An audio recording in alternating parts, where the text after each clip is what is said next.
Friends ഈ വണ്ടി ഉണ്ടല്ലോ വാഗമൺ ഒരു പാർക്കിൽ കിടന്ന് ഓടുന്ന വണ്ടിയാണ്.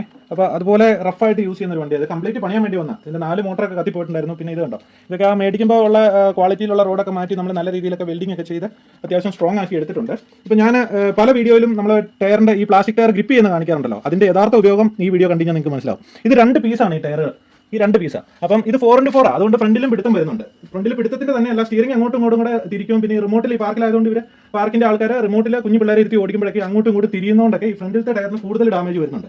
അപ്പോൾ ഇതുണ്ട്, ഈ 2 ടയറിന്റെ ഇരിക്കുന്നുണ്ട്, ഇത് സ്പ്ലിറ്റ് ആയിട്ട് ഇത് 2 പീസായിട്ടും കൂടെ അടന്നു പോകും. അടുത്ത സ്റ്റേജ് ഇപ്പോൾ നമ്മൾ ഇപ്പോഴെങ്കിലും നമ്മൾ ഗ്രിപ്പ് ചെയ്തില്ലെങ്കിൽ ഇത് 2 പീസായിട്ട് പൊട്ടി അകന്നു പോകും. പിന്നെ ഈ ടയറൊന്നും അങ്ങനെ സ്പെയർ ഒന്നും മേടിക്കാൻ കിട്ടാത്ത, അപ്പോൾ പിന്നെ ഈ വണ്ടി വേസ്റ്റ് ആവും. ഇപ്പോൾ നമ്മൾ 4 മോട്ടറൊക്കെ പുതിയതായിട്ട് കയറ്റി വണ്ടി അടിപൊളിയായിട്ട് സെറ്റ് ചെയ്ത് പണി തിരക്കിയിട്ടുണ്ട്. ഇപ്പോൾ ഈ ഗ്രിപ്പ് ഒട്ടിക്കുന്ന വീഡിയോ ആണ് നിങ്ങൾ കാണാൻ പോകുന്നത്. അതിന് വേണ്ടിയിട്ട് നമ്മൾ അത്യാവശ്യം നല്ല ഗ്രിപ്പുള്ള സൈക്കിളിൻ്റെ ഒക്കെ ടയർ ഇതുപോലെ കട്ട് ചെയ്ത് അളവിന് കട്ട് ചെയ്ത് വെച്ചിട്ടുണ്ട്.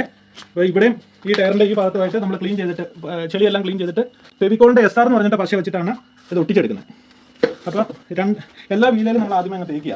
കണ്ടോ, ഇത് വേറെ ആരും വീഡിയോയിൽ ചെയ്ത് കണ്ടിട്ടില്ല. നമ്മളൊരു പണ്ട് ഒരു വണ്ടിക്ക് ചെയ്യാൻ വേണ്ടിയിട്ട് ചുമ്മാ തോന്നിയ ഐഡിയൊക്കെ അങ്ങ് ചെയ്തതാണ്. പക്ഷേ ഒരുപാട് പേര് ഇപ്പോൾ ചെയ്യുന്നുണ്ട് കേട്ടോ.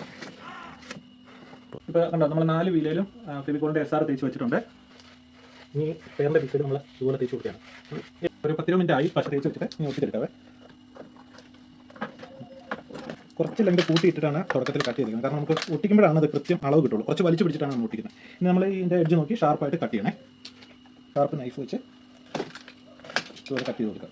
എന്നിട്ട് ഈ റബ്ബർ ടു റബ്ബർ വരുന്നിടത്ത് മാത്രം നമുക്കിതുപോലെ ഫ്ലസ് ക്യൂക്ക് ഒഴിച്ചു കൊടുക്കാം. അപ്പോൾ ഒരു നല്ല പിടുത്തത്തിൽ അതിരുന്നുള്ളൂ. എന്നിട്ട് 1/8 ഡ്രിൽ ബിറ്റ് ഇട്ടിട്ട് ഈ 2 ജോയിൻറ്റിൻ്റെ തൊട്ടിപ്പുറത്താക്കി ഇതുപോലെ തുളയ്ക്കുക. ഇത് 1/8 3/4 ഇഞ്ച് റിവിറ്റാണ്. റിവിറ്റ് ഇട്ടിട്ട് നമ്മൾ ഇതുപോലെ റിവിറ്റ് ആപ്ലിക്കേറ്റർ ഇട്ട്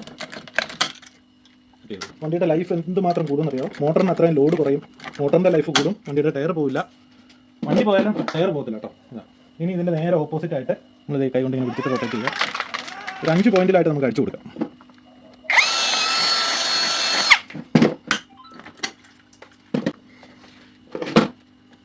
അതായത് ഈ പ്രൊജക്ഷൻ ഉണ്ടല്ലോ, എല്ലാ ടയറിനും ഓരോ പ്രൊജക്ഷൻ ഉണ്ട്. അപ്പോൾ 2 പ്രൊജക്ഷൻ്റെ ഇടയ്ക്കായിട്ടാണ് നമ്മൾ റിവിറ്റ് അടിക്കുന്നത്. അതായത് റിവിറ്റ് ഇപ്പോൾ നമ്മളിപ്പം ഇപ്പോൾ ടൈലിട്ട ഒരു മിറ്റത്തേക്ക് ഓടിക്കണമെങ്കിൽ ടൈലൊന്നും പോരാതിരിക്കാൻ വേണ്ടിയിട്ടൊക്കെ ഇത് റിവിറ്റ് അടിക്കുമ്പോൾ സ്വാഭാവികമായിട്ട് അത് ഉള്ളിലേക്ക് നല്ല വലിഞ്ഞിരുന്നോളും.